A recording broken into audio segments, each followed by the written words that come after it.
Thank you so much for allowing me to be Great Heart's trusted guide on the true cost of college and how to make college more affordable. $120,000. That's the current expense for an in-state 4-year public college education. $120,000. It's just shocking. And I'm reminded by this regularly from the frantic phone calls I receive from parents with seniors who have just learned what they'll be expected to pay to send their superstar college or kids to college. These conversations are heartbreaking, but they're very motivating to me because I am committed to making college much more affordable. Over the last 13 years, I've become a college planning expert, a college financial planning expert, and I show families how to save and pay for college so they don't sacrifice their retirements. I learned early on that traditional financial planning does very little to help families prepare for the crushing costs of college. So over the next 20 minutes, I'm going to share with you what I've learned. I have the answers, and I'm here to help you prepare for the day that you send your superstar off to college. Here's what you're going to learn. What does college cost? But more importantly, what will college cost you? There are formulas that the government uses to determine your aid eligibility. How will you get financial aid? And lastly, how do you make college more affordable? Well, let's start with the cost. Every school has a sticker price, or something we call the cost of attendance. In Arizona, the state school cost of attendance is almost $30,000. Now, if you leave Arizona and go to a public school or a smaller private school, we're upwards of about $62,000. And then if you have your heart set on Ivy League educations or those highly elite schools, now we're at about $75,000. These costs are inflating at 5% and have been for over 20 years. And so this is when families begin to say, oh my goodness, where's the financial aid? So you must understand what financial aid is and what it's not. There's two types of financial aid. The first is what we call need-based financial aid. Need is based on mom and dad's economics. There's also something called merit awards, and merit are based on your students' academics. Now, please hear me. The biggest way you can impact your finances for college is good grades. Schools give merit awards to students who are academic scholars. So study hard and get good grades, because merit awards are what schools use to entice parents to send their kids to that college. So you have to be one of those students that they want on the campus.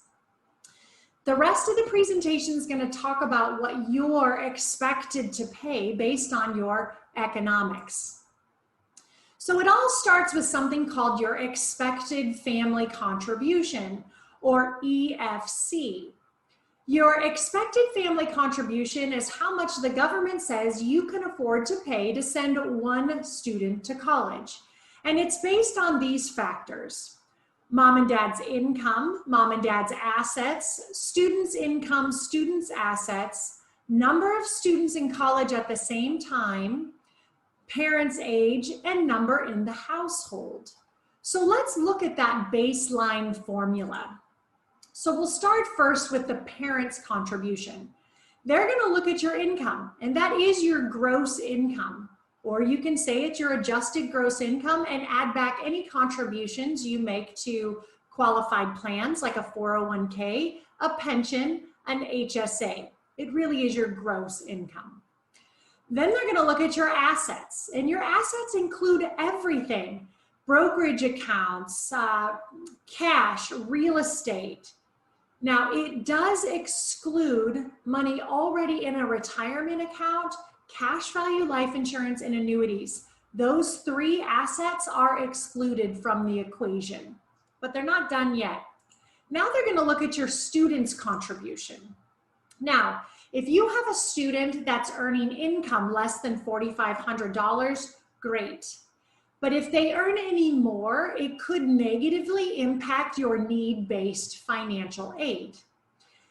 Their assets will also negatively impact, but a 529 is not a student asset. A student asset is a custodial account, like a UTMA account or a UGMA account. So, doing some quick numbers, if your family makes about $100,000 a year and you have $100,000 in visible assets, you're going to be expected to pay about $30,000 for one student to go to college. Now take a deep breath. The reason you're here is so you can begin planning so that you have a better, more efficient way to pay for college. So stick with me. Debt. Debt is one of the biggest misunderstandings that families have around financial aid. So here's the process. You're going to fill out the FAFSA, the free application for federal student aid. Once you do that, you'll get a report back. It's called a SAR report, a student aid report. And on that will be your EFC. That's your expected family contribution. Remember, that's how much you're expected to pay. Once you pick yourself up off the floor, because that number is so high, you're going to get mad. And you're going to say, what? How on earth could I ever be expected to afford that? Don't they understand I have a mortgage, I have car payments, I have credit card, I have debt. And the reality is they don't know you have debt and they don't care because it's not one of the 7 factors that they use to determine your aid eligibility. So that's why working with somebody like me early in the process can be hugely beneficial. Because what I do, I help you close the gap between what the government says you can pay and what you can actually afford to pay. So in some instances, depending on how you earn your income, we actually can lower your EFC. But in most cases, what we're doing is getting you more cash flow efficient. How efficient are you with all that money that's running through your fingertips? Do you have any high interest debt, bad spending habits? We want to get rid of those now so that we can free up those dollars to repurpose to college. So you see, by lowering your expected family contribution and improving your overall monthly cash flow, we can then close the gap and make college much more affordable. Now, how is your need determined? So you have that cost of attendance. That's that sticker price that every college has. Then they're going to subtract out your EFC, or what you're expected to pay, and that's going to equal your need. That's the amount of money that you can get help with. Now, how do you get that need met? You need to fill out the FAFSA. The FAFSA is a free application for federal student aid, and there's no cost to complete it. Lots of these things are filled out on an annual basis. Now, you can't fill this form out until your student's senior year, October 1st. Now, what's interesting is they're going to use financial information from 2 years before your student goes to college. We call this prior. There's a very high audit rate on these forms, and the audit is being done by the school in which your student attends, not the IRS. And there's a lot of errors on these forms. I don't find the FAFSA difficult to fill out, but you do need to understand what information needs to go where. Now, here's the FAFSA in your tax return. So the FAFSA, again, is open October 1st of your student's senior year. So if you have a student that's attending college in 2020, you can fill out the FAFSA in 2021, but they'll be using information or tax returns from 2020. So you can see that's where we get the prior from. Now, you can use a retrieval tool. I never recommend it, but you can to populate the FAFSA. There's also another form called the CSS profile. It is a financial form that's required for more of the elite schools. There's about 400 schools that require an additional form to the FAFSA called the CSS profile. So, how do you get your need met? It's really the school in which your student attends that's going to meet your need. And they can do so in 3 different ways. Our favorite way is what we call gift money. These are grants or scholarships, tuition reduction. This is money you don't have to pay back. Then there's something called self-help. That's just a sexy word for loans, and that does need to be paid back. And then there's GAP, which means the school doesn't have to do anything. Just because you have need doesn't mean the school has to fill it. So kids, study hard and get good grades, because merit awards, these types of awards is what schools use to entice you to come to their school. Now, every school is different on how they're going to meet your need. We have marvelous websites out there, collegeboard.org, that represents over 4,000 universities here in the United States. And they're going to have important information on that school, like what percentage of need do they meet? And is it gift or is it loans? So I highly encourage you to begin researching the colleges of your students' choice to understand just how generous they're going to be. There's also a tool called the FAFSA Forecaster that you can go to. In addition to, every school has something called a net price calculator on their website. If you fill that out, you can put in your economics with your students' academics and really get an idea of what your out-of-pocket costs are going to be for college. So let's talk about how we'll actually make college more affordable. So I'm going to use this example, and we'll call this family Mr. and Mrs. We Are Strapped. So we want to find out what their expected family contribution is really going to be. Then we want to look at how efficient are they with the money that's currently flowing through their fingertips.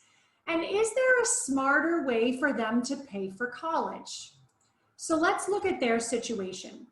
So mom and dad are both 44 years old. They have 2 kids, and they're looking at both state schools and smaller private schools. Their income's about $145,000 a year. They do have some savings, but they also have debt. They have credit card debt of $16,000, and they have a 401k loan of $25,000. They also own their house, and they do have some college funds of about $40,000. So just by filling out the FAFSA, we're going to learn that this family is expected to pay $40,000 for their kids' education. So we needed to work to get them cash flow efficient. So we needed to restructure some debt. We refinanced the house, took some equity out, and paid off the debt. What that did is it freed up their cash flow by $2,300 a month. Now they're going to spend down their 529s. That's what the money is intended for. And the college costs of a public school are going to be about $2,900 a month. So this family, who had no idea how they were going to pay for college, now has a $400 a month surplus. Let's play this out for all the years these students are going to be in college. This chart represents what Mr. and Mrs. We Are Strapped will be expected to pay for college if their students receive no merit money at all.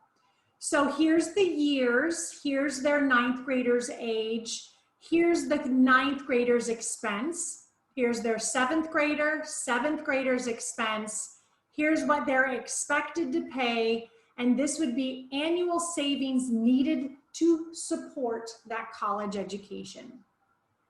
So you'll see here that my 9th grader A $30,000 state school education is inflating at 5%.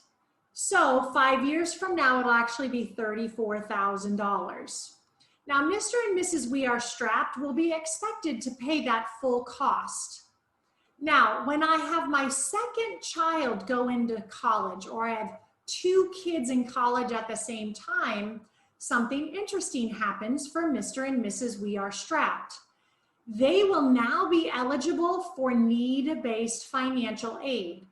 So you can see the expense is almost, well, it's a little more than $75,000, but they're only expected to pay $50,000, which means they will be eligible for need-based financial aid. They do not automatically get that. Remember, the school has to be willing to meet that need. Kids study hard and get good grades. So now with 2 kids in college, Mr. and Mrs. We Are Strapped will be eligible for need-based financial aid for 2 years. But then when the oldest graduates, they're back on the hook. So if I add all of this up, Mr. and Mrs. We Are Strapped is going to be expected to pay about $260,000 for college. So put this a different way, Mr. and Mrs. We Are Strapped is going to need to save $28,000 starting in their student's 9th grade year, every year for 10 years to have a bucket of money big enough to pay that expense. Now, as an advisor, I always begin with the end in mind. So if I'm going to send $260,000 to pay for college, what will that do to my future? Well, $260,000 at interest over 20 years looks like $650,000. So what this means is now I will not have $650,000 in my retirement. That's a lot of money. And I know I can't afford those numbers. Most people can't. And that's why college is really a retirement problem. College planning is financial planning, and that's exactly why I do what I do. So let me show you what it is I do. This pie chart here represents how a typical family is going to spend their lifetime income according to the Bureau of Labor and Statistics. This big chunk here, that represents taxes. We pay a lot of taxes: federal, state, Social Security, Medicare, gas, sales, property. At the end of the day, 40% of every dollar goes to taxes. Now, lifestyle, right? We work to live. We want to enjoy the journey along the way. Lifestyle represents the cars we drive, the houses we live in, the colleges that we send our kids to. But when we don't have enough money to support that lifestyle, what do? We go into debt. We borrow the money to pay for those houses and those cars and those college or student loans. This last little bit right here, that represents savings for your future. This is the problem with traditional financial planning. You can go 100 miles from Notre Dame, and 99% of financial advisors are going to focus right here on this tiny little sliver.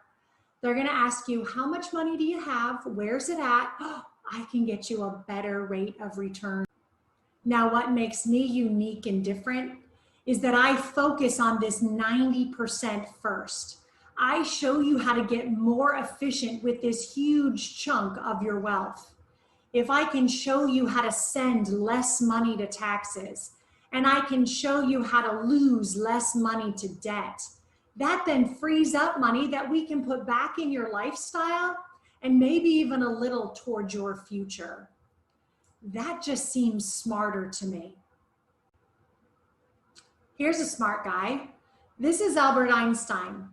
And he says that compounding interest is the 8th wonder of the world. He who understands it earns it. He who doesn't pays it. Compounding interest really separates the rich from the broke. So I show families how to stay on the compounding curve for all their lifetime with their wealth, even while paying for college. And this is one of the ways that you can get more efficient with your wealth. And let me show you what I mean. So this chart represents a family saving and paying for college. Let's use Mr. and Mrs. We Are Strapped as the example. So remember, they needed to save $28,000 every year at 5% to have a bucket of money big enough to pay for college. So this red line represents traditional financial planning. So families will save the money, usually in a 529 or a brokerage account, and then they kill the compounding curve, giving all of that money to the college. And then they do it again. They save the money and they kill the compounding curve, giving all the money to the college. Now, every family I speak with says, as soon as I get the kids through college, I'm really gonna start saving for my retirement. And here they go, saving for their retirement, so that at the end of 20 years, they're gonna have about $500,000. I show families a different way. I show families how to stay on the green line. So this green line represents a more efficient way to pay for college. And this strategy is called the infinite banking concept. Infinite banking is used by major corporations and banks to create wealth while paying for capital expenditures. It's been around for over 40 years. The infinite banking concept shows families how to create a pool of capital that they own and control, that they can deploy to themselves to pay for lifestyle expenses like college. It keeps them on the green curve and their money is always compounding. So again, using Mr. and Mrs. We Are Strapped, they're saving $28,000, but instead of giving all the money away to the college and killing the compounding curve, they stay on the green line all the way until retirement. Now, this strategy would put $1 million into this family's account at retirement, which represents almost a $500,000 difference. So because this family learned the infinite banking concept, a unique way to save and pay for lifestyle expenses, they'll have $500,000 more in retirement. I call that lowering the cost of college and making college much more affordable. Today, you have the facts. You know the true cost of college, but more importantly, what college will cost you specifically. We hope this information motivates you to begin planning early for this very exciting time in your future called college. We're here to help. For all families who have watched this presentation and realize you're going to pay something for college, I offer a 1-hour free, no obligation consultation via Zoom. At this Smart College Plan, we're going to cover what you're going to be expected to pay for college, and then we'll also look at that impact to your financial future. We'll identify how efficient you are with all the money that's running through your fingertips today. And lastly, is a more efficient strategy to pay for college a viable option for you? Whether you're planning on paying for an Ivy League education or just helping your student with a state school, whether you have one student to put through college or 4, whether you make $80,000 a year or $800,000 a year, sitting down with me for 1 hour will truly show you how to lower the cost of college and therefore make college so much more affordable. If you're ready to take action, please head over to my website, monicafelton.com, and go to the Contact Us page.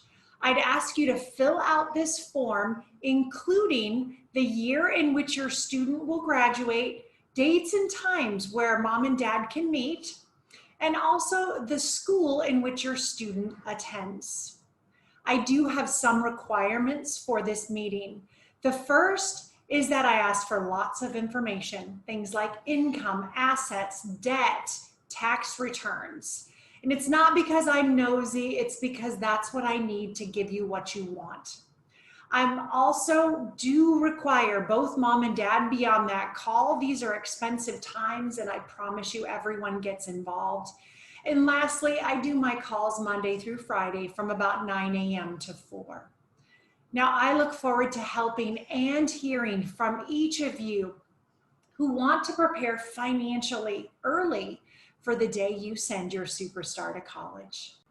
The most common question I get asked after this meeting is, Monica, when's the best time to start planning? Do I have a 6th grader? Is that too soon? Or I have a senior, is that too late? And my answer is the same to both families. The best time for you to begin preparing financially for your student's college education was in the womb.